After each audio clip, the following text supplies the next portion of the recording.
Hola, hola, buen día, ¿todo bien? ¿Me escucha? Buen día, doctor. Buen día, doctor. Muy bien, vamos a comenzar entonces a avanzar. Vamos a ir intercalando, es decir, las prácticas que comenzamos con la parte de recuento de glóbulos rojos.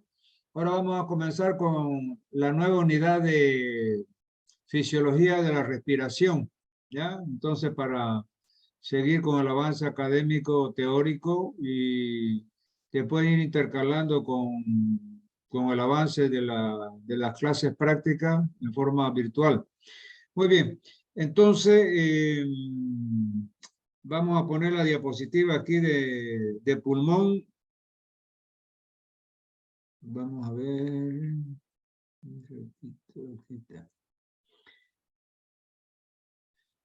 Es una diapositiva bastante larga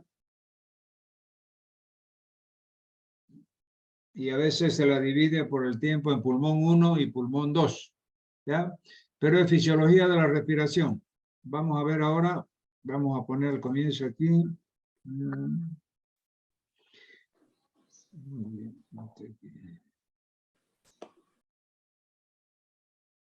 Muy bien, entonces vamos a comenzar. Pulmón 1 dice fisiología respiratoria y vamos a comenzar con la clase. Anatomía del aparato respiratorio, entonces vamos a dar un pequeño pantallazo para recordar un poco la anatomía del sistema respiratorio, ¿no verdad? Entonces, aquí tenemos fosas nasales, tenemos la faringe, tenemos la tráquea, tenemos los bronquios, los pulmones y el diafragma. Entonces, anatomía del aparato respiratorio, para llegar a los pulmones, el aire atmosférico sigue un largo conducto que se conoce con el nombre de tracto respiratorio o vía respiratoria, constituida por las vías respiratorias altas, que son fosas nasales y faringe, y respiratorias bajas, que son la laringe, la tráquea, los bronquios y los pulmones. Entonces, ese pequeño pantallazo para que se recuerden de la anatomía del tracto respiratorio, ¿no? Que se la divide, como le digo, en vías respiratorias altas y vías respiratorias bajas. La alta, fosas nasales, faringe; la baja, laringe, tráquea, bronquios y pulmones. Muy bien. Entonces, después de esa introducción, vamos a ir a la parte de la respiración. Entonces, ¿cómo se la define la respiración? Como la actividad de proporcionar oxígeno a los tejidos y retirar el dióxido de carbono del organismo.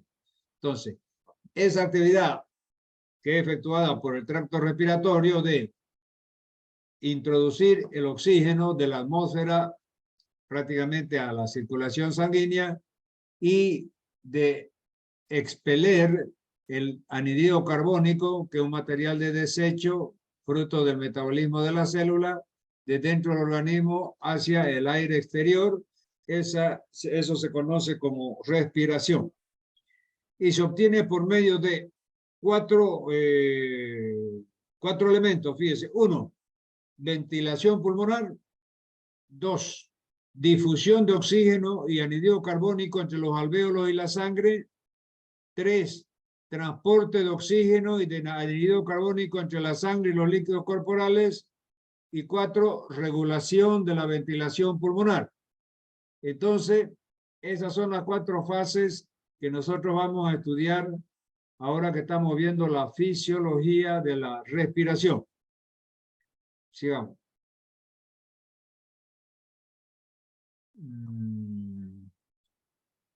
El objetivo de la respiración es suministrar oxígeno a los tejidos y eliminar el CO2. Para alcanzar dicho objetivo, la respiración puede dividirse en 4 acontecimientos funcionales. A ver, un ratito ya. Voy a ver si está. No tengo seguridad si está.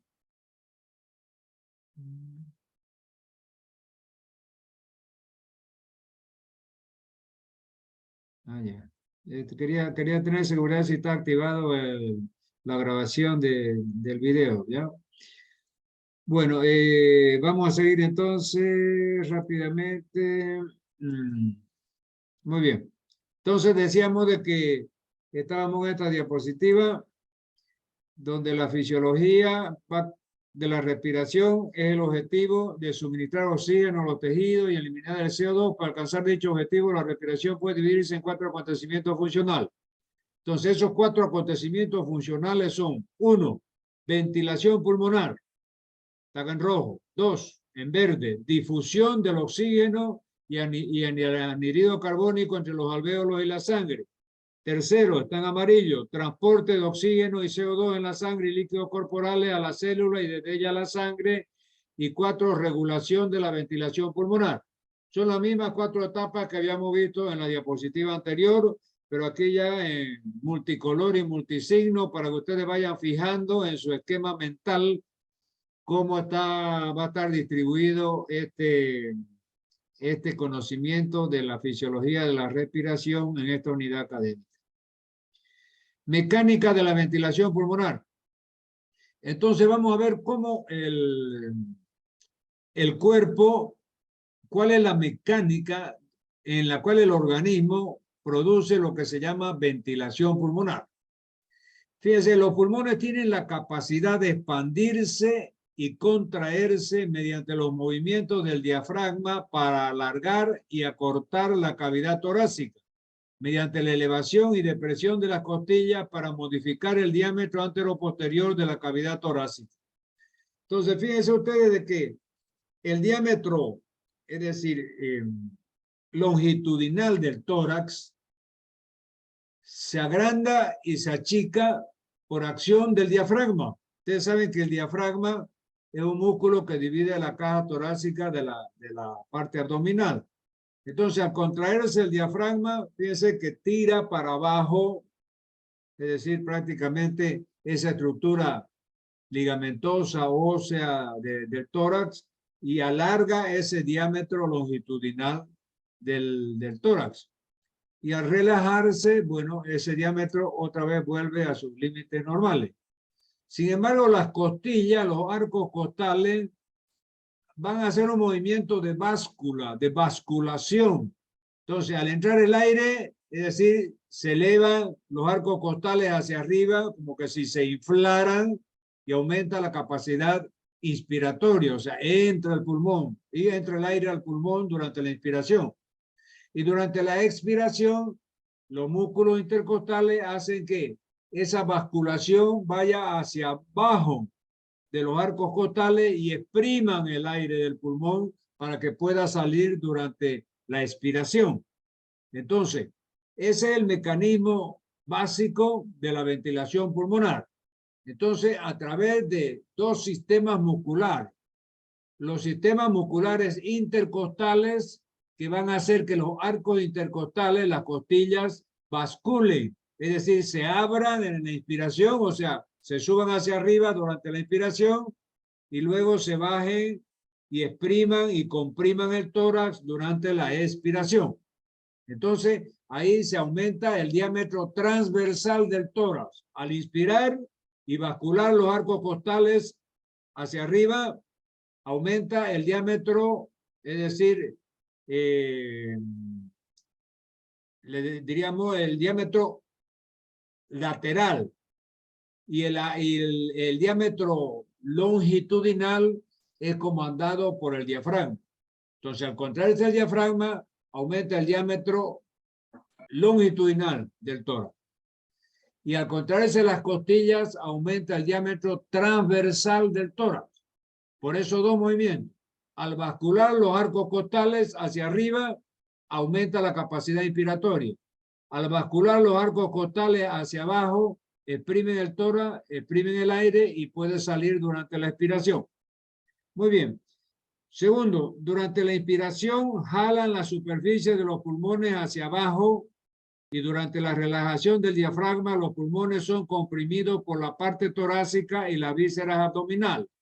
Entonces, lo que yo les había dicho, acá está en el dibujo, durante la expiración, fíjense, aumento del diámetro vertical, aumento del diámetro anteroposterior, intercostales externos contraídos, intercostales internos relajados, horizontalización de las costillas, contracción diafragmática, abdominales contraídos. Entonces, que le quede como esquema mental de que en la dinámica de la respiración, o sea, la dinámica de la ventilación pulmonar dentro de la caja torácica es ejercida fundamentalmente por dos sistemas musculares. El diafragma, por un lado, que tira hacia abajo el diámetro longitudinal de la caja torácica durante la inspiración, y cuando se relaja el músculo diafragma, es decir, sube de nuevo ese diafragma hacia arriba, y ahí viene la expiración y se bota el aire. Disminuye el diámetro longitudinal.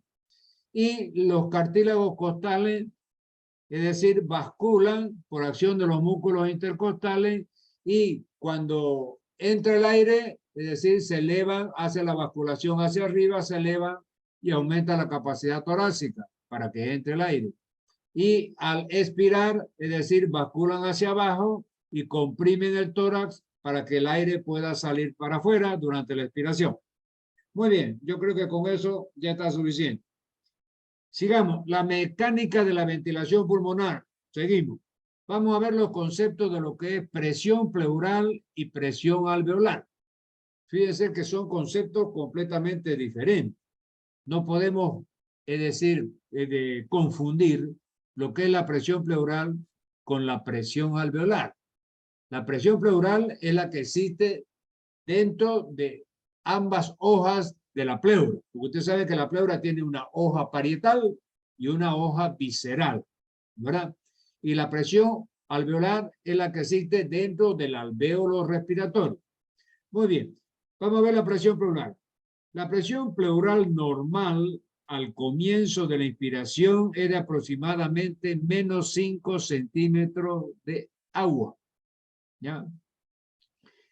Entonces, si yo le pregunto cuál es la presión pleural normal al comienzo de la inspiración, me tienen que decir es alrededor de 5 centímetros de agua.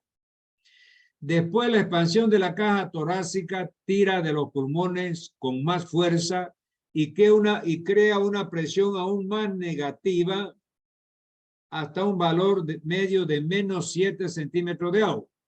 Entonces, al comenzar a inspirar, es menos 5 centímetros de agua la presión pleural. Y al final de la inspiración, llegamos a menos 7 centímetros de agua. Entonces, esos dos valores son importantes en la presión pleural. Ahora vamos a ver la presión alveolar. La presión alveolar, o sea, dentro del alvéolo, en reposo es igual a 0 centímetros de agua. Durante la inspiración, la presión alveolar es de menos 1 centímetro de agua. Y al final de la expiración es de más 1 centímetro de agua. Entonces, reposo 0, durante la expiración menos 1 centímetro de agua, y durante la expiración más 1 centímetro de agua. Entonces, negativo en la expiración, claro, tiene que hacer vacuo, ¿no?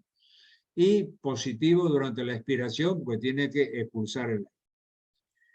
Muy bien, siguiendo con la dinámica de la mecánica de la ventilación pulmonar, vamos a ver dos conceptos que son importantísimos: la distensibilidad pulmonar y la presión transpulmonar. Es decir, si no entendemos estos conceptos de la mecánica de ventilación pulmonar, no podemos entender posteriormente nada de lo que se produce durante la espirometría, durante el acto respiratorio. Entonces, ¿qué es la distensibilidad pulmonar?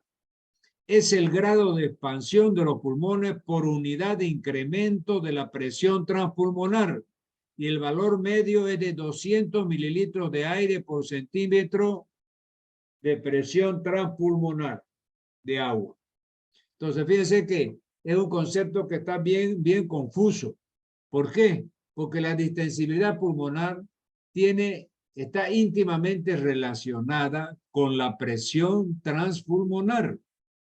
Entonces, por eso es que en la definición de la distensibilidad pulmonar, es decir, Guyton incorpora la presión transpulmonar, porque tiene mucho que ver la presión transpulmonar con la distensibilidad pulmonar. Usted sabe que el concepto que se nos viene inmediatamente a la mente de distensibilidad es como un elástico.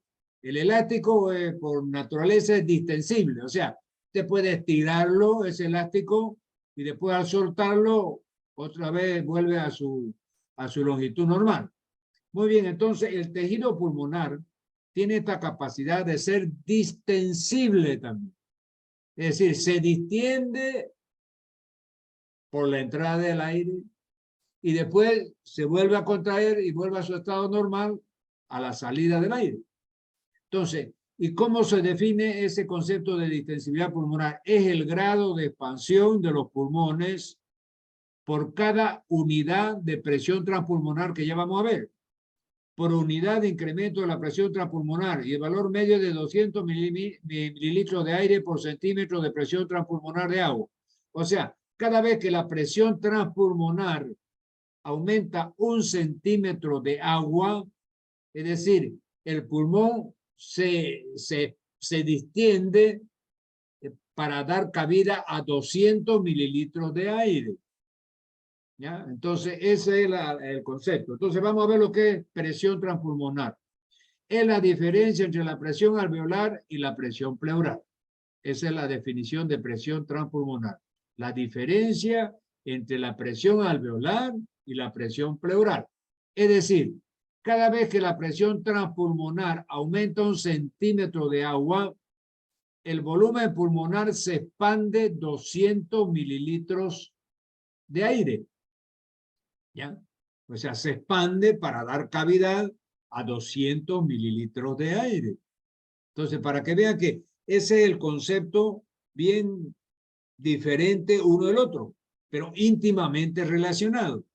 Cuando hablamos de distensibilidad, inmediatamente tenemos que incorporar el concepto de la presión transpulmonar. Entonces, el grado de expansión de los pulmones está dado por el incremento de la presión transpulmonar. ¿Y cómo se hace esa interrelación?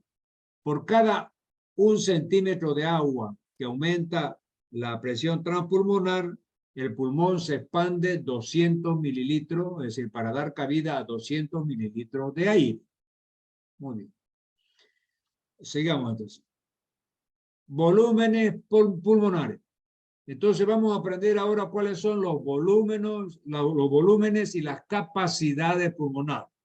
Tenemos 4 volúmenes pulmonares y vamos a ver 4 capacidades pulmonares. El primer volumen que vamos a ver es el volumen corriente. Durante una respiración tranquila y relajada es el volumen de aire que es inhalado o exhalado con cada respiración. O sea, en estado de reposo, con cada respiración, inspiramos y metemos 500 mililitros de aire. Expiramos y expulsamos 500 mililitros de aire. Entonces, ese es el llamado volumen corriente. ¿Ya? 2, ese está en verde. Vamos a ver el que está en rojo. Se llama volumen de reserva expiratoria. Es la máxima cantidad de aire que es exhalada de manera forzada después de una inspiración normal y una expiración normal. Después de una inspiración normal y una expiración normal. Entonces, fíjense, nosotros inspiramos normalmente, hemos dicho que metemos 500 mililitros. Inspiramos normalmente. Después, al expirar, botamos esos mismos 500 mililitros. Después de botar esos 500 mililitros, si seguimos expirando con toda la fuerza que podamos, es decir, podemos botar afuera de nuestros pulmones, eliminar 1100 mililitros de aire. Eso es conocido como volumen de reserva expiratoria. Entonces, ¿y cómo se calcula? Después de una expiración normal, o sea, estamos hablando de nuestro volumen corriente, 500 que entra, 500 que sale. Después de esos 500 que salieron de una expiración normal, un volumen corriente, usted sigue haciendo fuerza para seguir botando el aire. Y se puede llegar hasta 1100 mililitros de aire que adicionalmente ese pulmón puede expulsar hacia afuera. Eso se conoce como volumen de reserva expiratoria. Ahora vamos a ver el tercer volumen. Se llama volumen de reserva inspiratoria. Es la máxima cantidad de aire que puede ser inhalada o inspirada, ¿no? De manera forzada después de una inhalación de 3000, después de una inhalación. ¿Qué quiere decir? Cuando vimos el volumen de reserva respiratoria, decíamos que estamos respirando normalmente. Botábamos 500, metíamos 500, metíamos 500, botábamos 500. Ese es el volumen corriente. Después de terminar de botar los 500 del volumen corriente, o sea, de hacer una expiración normal, seguimos expirando con toda nuestra fuerza y podemos llegar a botar adicionalmente a esos 500 de volumen corriente 1100 mililitros de aire. Ese es el volumen de reserva expiratoria.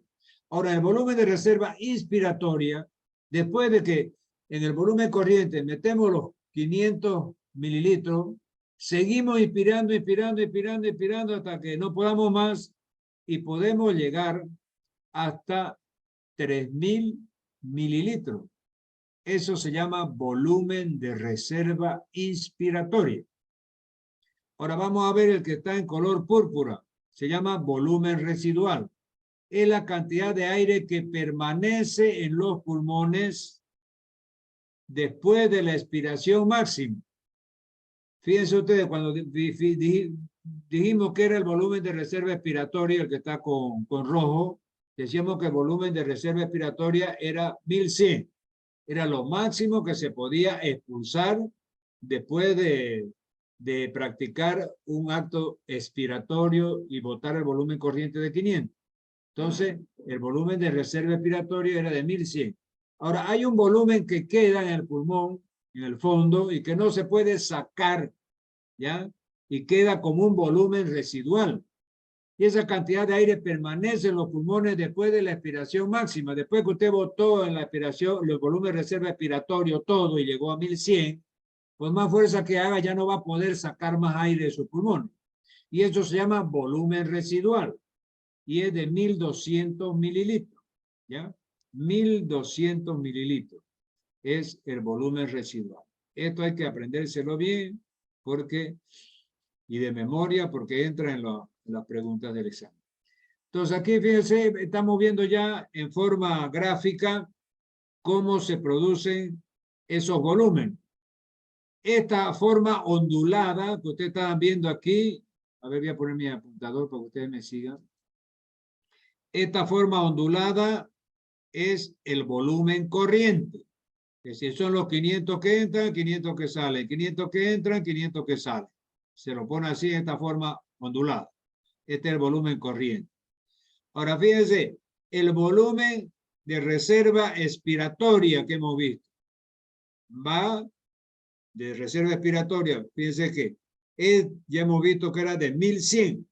Entonces va desde aquí hasta aquí, volumen de reserva expiratoria.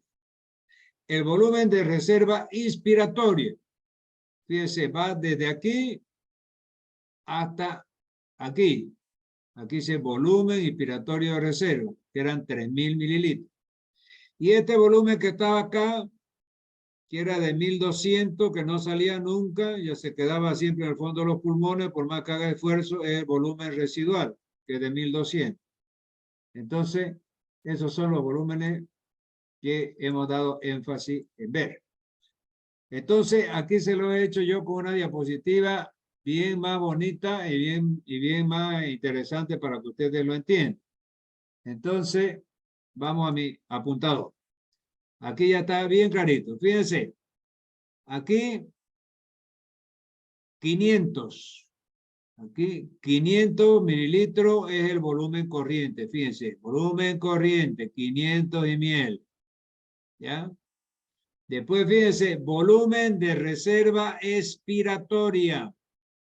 Va desde aquí, de donde después que hizo una expiración del volumen corriente, baja, baja, baja, baja, hasta donde comienza el volumen residual.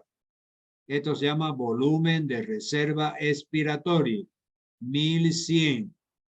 Ahora, el volumen que nunca sale, que es el volumen residual, fíjense, es de 1200.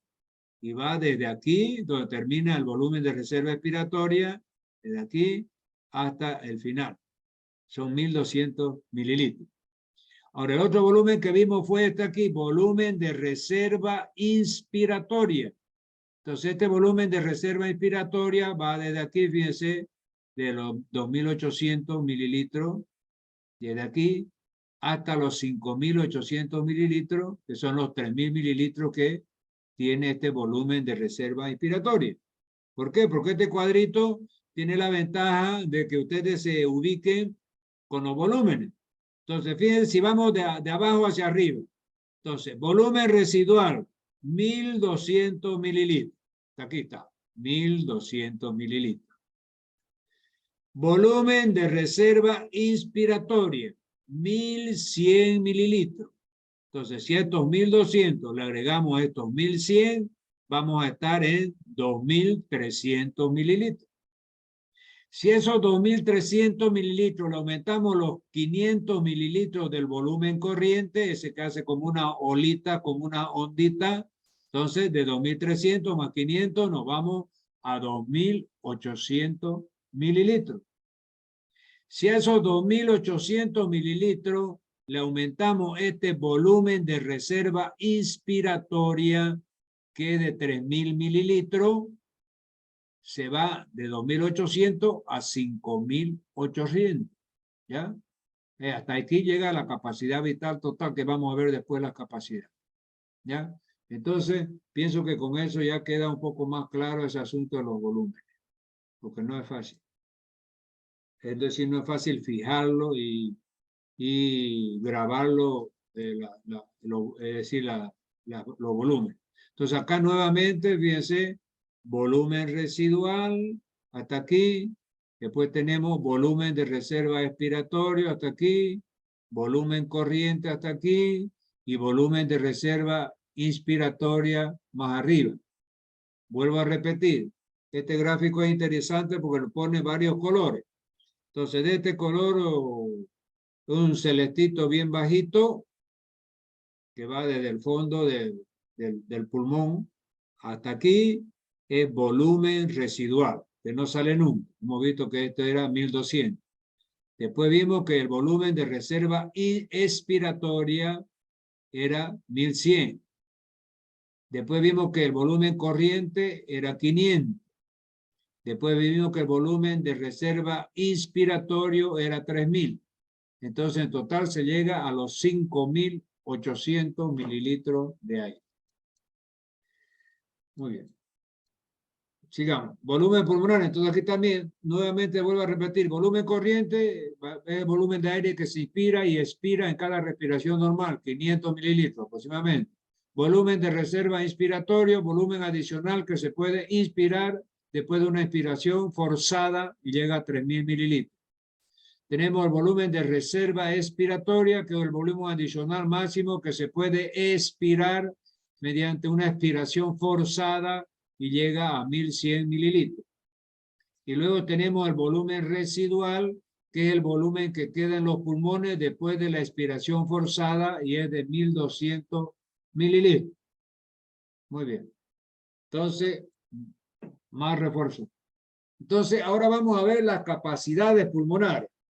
Por ahora hemos visto los volúmenes pulmonares, pero después vamos a ver las capacidades pulmonares. Ya. Entonces, vamos a ver lo que es capacidad pulmonar inspiratoria. La capacidad pulmonar inspiratoria es la suma del volumen corriente más el volumen de reserva inspiratoria. El volumen corriente era 500, más el volumen de reserva inspiratoria era 3000. Entonces da 3500. Es la capacidad de aire que se puede inspirar. Vamos a ver qué es la capacidad residual funcional. La capacidad residual funcional es la suma del volumen de reserva inspiratorio, ¿ya?, más el volumen residual, ¿ya?, el volumen de reserva inspiratoria más el volumen de reserva residual da 2300 mililitros, que es la cantidad de aire que queda en los pulmones al final de una expiración. Entonces, fíjense que aquí hay un error. Volumen de reserva expiratorio, que es 1100, más volumen residual, que es 500. Ahorita vamos a verlo en el cuadro, ¿ya? Capacidad vital, el volumen reserva inspiratorio, que es 3000, más el volumen circulatorio, que es 500, más el volumen de reserva expiratoria, que era de 1200, da 4600. Eso después lo vamos a ver en el otro cuadro. Capacidad pulmonar total, la capacidad vital más el volumen residual da 5800. Lo vamos a ver aquí. Entonces, vamos a ver. Volumen de reserva inspiratoria. Hemos visto que 3000 mililitros. Volumen corriente, 500 mililitros. Volumen de reserva expiratoria, 1100 mililitros. Volumen residual, 1200 mililitros. Entonces, volúmenes pulmonares, volumen corriente de aire movilizado en cada respiración normal, 500. Volumen residual, aire que queda en el pulmón después de una expiración máxima, 1500. Volúmenes y capacidades pulmonares. Vamos a ver entonces el primer volumen, volumen de reserva expiratoria.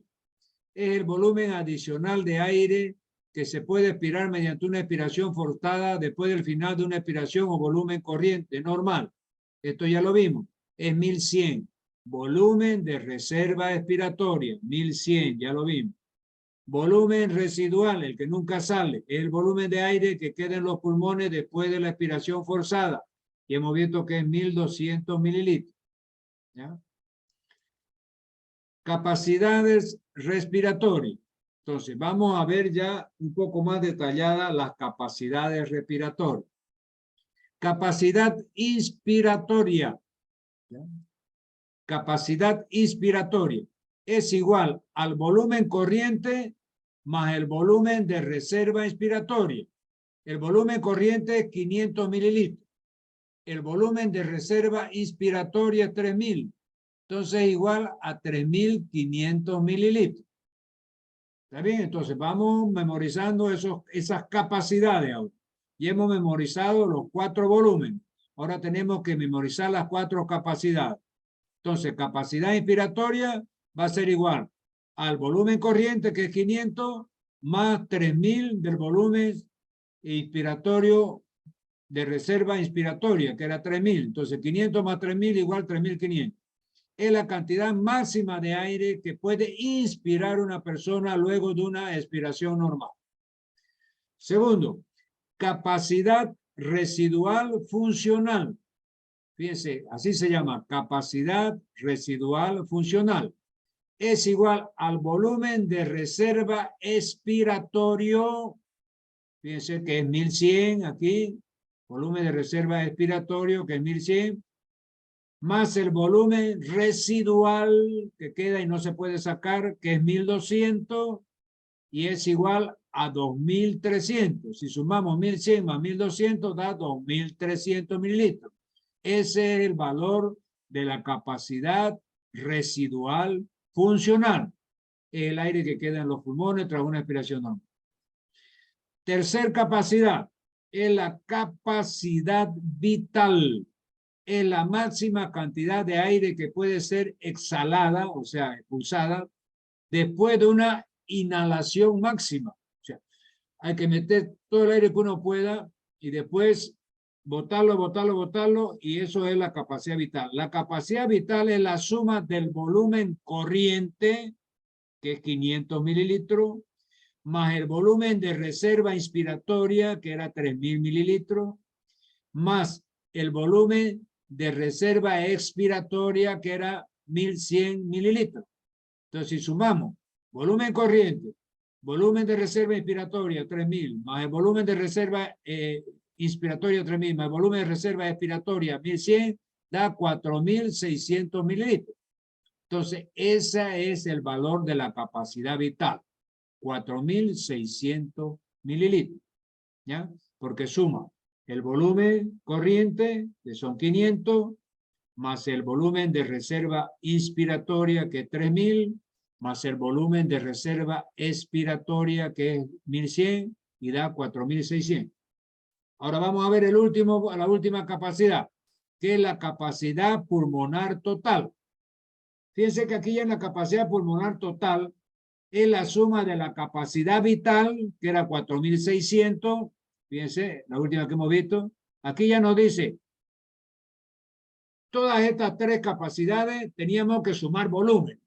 En la capacidad inspiratoria sumábamos los 500 más los 3.000 y daba 3.500. En la capacidad residual funcional sumábamos tres volúmenes, 1.100, 1.200, dos volúmenes, 1.100 y 1.200, y daba 2.300.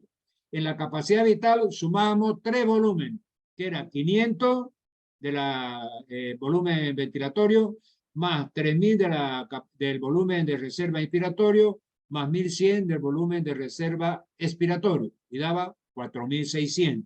Esta es la capacidad vital, 4.600 mililitros.